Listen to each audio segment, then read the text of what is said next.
नमस्कार मंडळी. आम्ही आलोय आज वारीचा अनुभव घ्यायला. सर्वात आधी आम्हाला हे काका भेटले. यांनी आम्हाला अष्टगंध लावला आणि त्यांच्या आशीर्वादाने आम्ही आमचा पुढचा प्रवास चालू केला. तुम्ही पण आमच्यासोबत ह्या वारीचा अनुभव घ्या.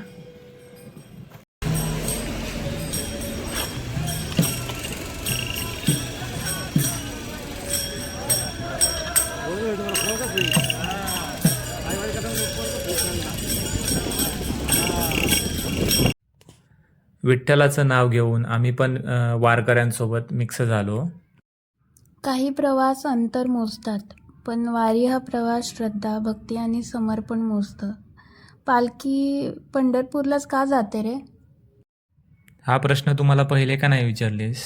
बरं थांब, मी तुला याचं उत्तर देतो. हो, कारण मी आजच आली आहे पहिल्यांदा आणि खूप बरं वाटतंय मला हे.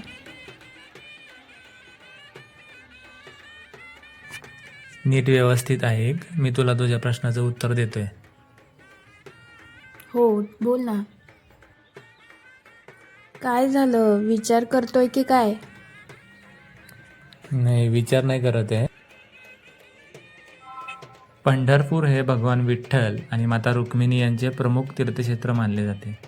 वारकरी परंपरेनुसार विठ्ठल हा आपल्या भक्तांचा सखा आहे. आषाढी एकादशीच्या दिवशी विठ्ठलाच्या दर्शनासाठी लाखो वारकरी पायी पंढरपूरला जातात. संत ज्ञानेश्वर महाराजांची पालखी आळंदीहून आणि संत तुकाराम महाराजांची पालखी देहूहून निघते. या पालख्यांमध्ये संतांच्या पादुका असतात. या पादुकांना संतांचे पवित्र प्रतीक मानले जाते. त्यामुळं हा प्रवास म्हणजे संतांच्या सानिध्यात विठ्ठलाला भेटायला जाण्याचा आध्यात्मिक अनुभव मानला जातो. असं का? इथं मी बघतीये कोणाच्या पायात चप्पल नाही, कोणाच्या डोक्यावर वृंदावन आणि विठुरायाची मूर्ती आहे, कोणाच्या हातात भगवा झेंडा आहे, तर प्रत्येकाच्या ओठावर विठ्ठलाचं नाम, बोला रामकृष्ण हरी. ही मूर्ती बघ ना, किती सुंदर आहे. हो ना, खूपच सुंदर आहे. बघतच राहावं असं वाटतं तिच्याकडे. हो, किती गर्दी आहे तरी किती सिस्टमॅटिक वाटतं इथं. यांच्या मनात खरं काय चालत असणार? असं असं म्हणजे वारीच्या प्रवासात एवढं लांबपर्यंत चालणं सगळं. एवढी गर्दी आहे, पण सगळे विठ्ठलाच्या नावात दंग आहेत. सगळ्यांच्या मनात फक्त विठ्ठलाच्या दर्शनाचीच ओढ आहे. बर, मला सांग की वारीचा उद्देश काय? म्हणजे वारी का करतात दरवर्षी? वारीचा उद्देश फक्त देवदर्शन नाही, तिच्यामागे अनेक जीवनमूल्ये आहेत. एक म्हणजे भक्ती, विठ्ठलाच्या नामस्मरणातून मन शुद्ध करते. दुसरं समता, वारीत श्रीमंत गरीब जातपात स्त्री पुरुष असा कोणताही भेद नसतो. सर्वजण वारकरी म्हणूनच समान असतात. तर तिसरं आहे सेवा, एकमेकांना मदत करणे, अन्नदान, पाण्याची सेवा, सहकार्य आणि प्रेम यांना महत्त्व दिले जाते. आणि शिस्त आणि संयम, शेकडो किलोमीटर चालतानाही वारकरी नियम, शिस्त आणि साधेपणा पाळतात. संतांचे विचार जगणे, ज्ञानेश्वर महाराजांनी ज्ञान तर तुकाराम महाराजांनी अभंगाच्या माध्यमातून प्रेम, सत्य, नम्रता आणि मानवतेचा संदेश दिला. वारी हा त्या शिकवणीचा प्रत्यक्ष अनुभव आहे.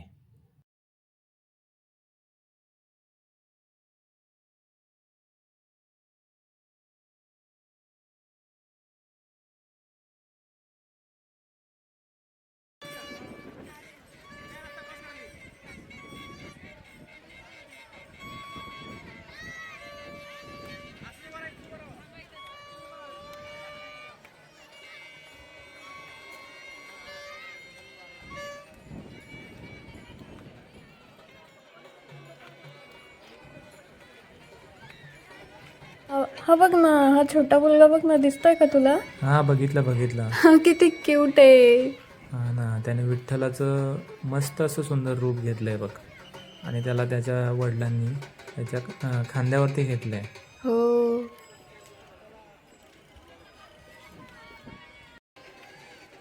आणि हे बघ, देवाचे अश्व आले बघ, विठ्ठलाचे अश्व. म्हणजे ते रिंगण असतं ना, तर रिंगणाच्या भोवती पळतात बघ ते अश्व आहेत ते बघ देवाचे. आहेत. Okay okay okay. त्यांना पण किती सुंदर सजवलंय बघ ना. हो. लोक दर्शन घेतात हे बघ त्याचं पण. हो. किती सुंदर आहेत.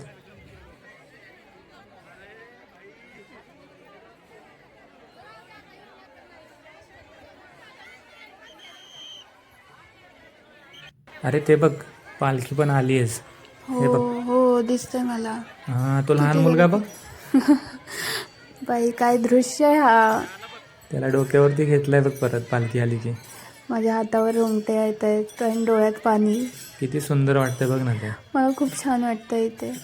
विठ्ठलच उभा आहे असं वाटतंय ना. हो. चला आता आपण दर्शन घेऊया. पालखी आली आहे तर आपले प्रेक्षक पण दर्शन घेतीलच आपल्या व्हिडिओमधून. बघ ना तो छोटा मुलगा कसा थांबलाय. हा ना, त्याला सुंदर असं रूप दिलंय. तो तिथंच समोर त्याला थांबवलेत म्हणजे लाईक लोकांना दर्शन पण मिळावं, त्याचा पण दर्शन घ्यावं आपण. तो पण दर्शन घेतोय बघ. तुकाराम महाराजांच्या पालखीचं दर्शन घेतोय बघ तो. आता बघ सगळ्यांच्या खिशातून मोबाईल निघतो बघ. मी तुला चॅलेंज देते. सगळ्या लोकांनी मोबाईल बाहेरच काढलेत. सगळे रेकॉर्ड करतो ते. त्यातले आपण पण एक आहेत. आपण पण करतोय. आपल्याला पण हा सुंदर क्षण आपल्या मोबाईलमध्ये रेकॉर्डिंग करून ठेवायचंच ना. हो. किती सुंदर क्षण आहे बघ ना तो. खूप मस्त वाटतंय.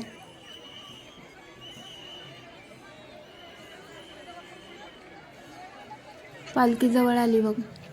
तर मंडळी तुम्ही पण दर्शन घ्या पालखीचं. पालखी आता जवळ आली आहे.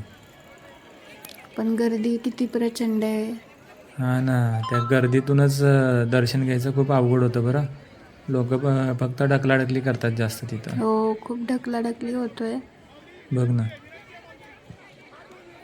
हे बघ सगळे सगळे रेकॉर्डिंग करतात. सगळे सगळे A to Z सगळे रेकॉर्डिंग. आपण पण येतात. सगळ्यांचंच रेकॉर्डिंग करायचं चालू आहे बघ. सगळे हे बघ, तुला जितके लोक दिसतील ना ते सगळेजण रेकॉर्ड करतात ते. हो पालखी एवढ्या जवळ आली म्हणल्यानंतर सगळे मोबाईलमध्येच रेकॉर्डिंग करणार ना रे. हो एवढा सुंदर क्षण कोण मिस करेल. ते खरं आहे. बरं पालखी तर आता खूप खूप जवळ आली आहे, खूप समोर आली आहे आपल्या. मला हे कळत नाही म्हणजे पालखीच का म्हणतात. पालखी म्हणजे एक्झॅक्टली काय. आता हे मी बघतेय पण का म्हणतात त्याला पालखीच का म्हणतात. पालखी ही केवळ एक रथयात्रा नाही, तर पालखीत संतांच्या पादुका असतात. वारकरी त्या पादुकांसोबत चालतात, अभंग गातात, टाळ मृदुंग वाजवतात आणि विठ्ठलाच्या नामात तल्लीन होतात. त्यामुळे हा प्रवास भक्तीचा, आत्मशुद्धीचा आणि समाजाला एकत्र आणणारा सोहळा बनतो. तर हे आहे पालखी. हो का खरंच. आणि सगळे लोक एकत्र. इथं तुला मोठे दिसणार, छोटे दिसणार, यंग दिसणार, सगळे म्हणजे सगळे लोक आपल्या एजचे लोक, सगळ्या वयाचे सगळे लोक सगळ्या आहेत. वयाचे लोक आहेत. सगळ्या वयाचे लोक विठ्ठलाच्या नामामध्ये बघ कसे दंग झालेत. हो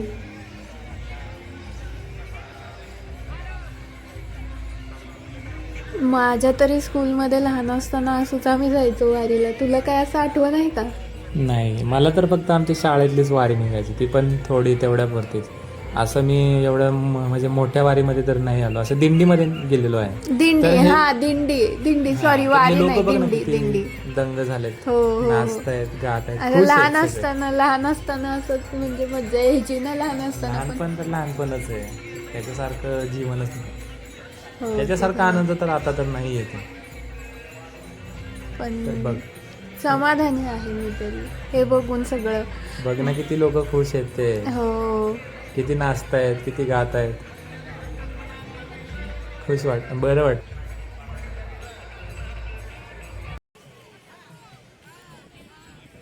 चला तर पालखी निघाली आता पंढरपुरी मार्गेला. आज खरंच मला खूप सुंदर एक्सपिरियन्स मिळाला आहे. आणि गाईज तुम्हालाही मिळालं आहे का नाही कमेंटमध्ये नक्की शेअर करा आम्हाला. आणि मला अजून एक प्रश्न डोक्यात येतो आहे की वारी आपल्याला काय शिकवते. म्हणजे असं काय शिकवण आहे वारीमधनं जे आपल्याला घेतला पाहिजे. आपल्या प्रेक्षकांना पण नक्कीच आनंद वाटला असेल किंवा त्यांना पण छान वाटलं असेल. एवढं वारीचं दर्शन त्यांना पण झालं आपल्या व्हिडिओमधून. बरं ठीक आहे, वारी आपल्याला काय शिकवते तू विचारलं ना. हो तर वारी सांगते आपल्याला अहंकार सोडा, प्रेमाने जगा, सर्वांना समान वागणूक द्या, निस्वार्थ सेवा करा. देव फक्त मंदिरात नाही तर प्रत्येक माणसात आहे. म्हणूनच वारीला भक्ती, समता आणि मानवतेचा चालता बोलता उत्सव असे म्हटले जाते. लाखो लोक दरवर्षी यात सहभागी होतात, कारण हा प्रवास केवळ पंढरपूरपर्यंतचा नसतो. तो स्वतःच्या मनाला अधिक शांत, नम्र आणि भक्तिमय बनवण्याचा प्रवास असतो. ज्ञानोबा माऊली तुकाराम, पुंडलिक वरदा हरी विठ्ठल, रामकृष्ण हरी. खरं बोलतात ना, लहान मुलं देवाचं रूप आहे. आम्ही आता बघितलो विठोबाला, आता बघतो ह्या छोट्या मुलाला.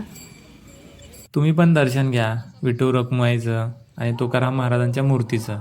बघा काकांनी कशी सुंदर मूर्ती घेतली डोक्यावरती. हा प्रवास, हा व्हिडिओ आवडला असेल तर लाईक करा, शेअर करा आणि चॅनलला सबस्क्राईब करायचं विसरू नका. पुन्हा भेटूया नवीन व्हिडिओसोबत. Happy to